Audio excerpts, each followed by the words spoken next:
La Unió Deportiva Viladecans no va aconseguir passar de l'empat a 0 en el seu enfrontament de diumenge amb el Torreforta. Cap dels dos equips no va mostrar la seva millor cara i el partit va ser més aviat gris, sense gaire fluidesa en el joc. Un cop més, els locals es van mostrar poc còmodes a casa. Nos hace falta tocar con más fluidez. Pues fuera tocamos bien y parece que se nos da algo mejor jugar.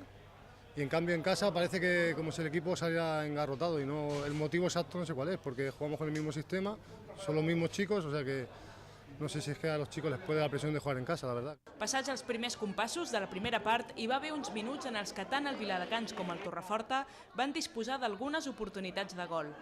Els dos porters van demostrar que estaven concentrats en la seva tasca. Uns 10 minuts abans del descans va començar un repartiment de targetes grogues a banda i banda que en la segona part va acabar amb l'expulsió de Ton. Però aquesta no va ser l'única mala notícia per l'equip local. Se ha lesionado Johnny, también Artur. Antes de empezar el partido teníamos muchas lesiones y condiciona un poco el equipo. Estamos sin delantero centro, tiene que jugar Ton, que está jugando bien en banda y era complicado empezar el partido ya por todas las lesiones que teníamos. Y a medida que ha ido avanzando el partido se ha ido complicando más. Entonces hemos ido intentando reconstruir el equipo, pero llega un momento que nos hemos quedado sin cambios.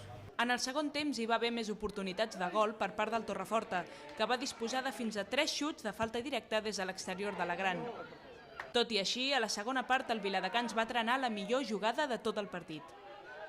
Després d'aquest enfrontament, la Unió Deportiva Viladecans segueix sisena a la classificació del grup 2 de la categoria territorial preferent.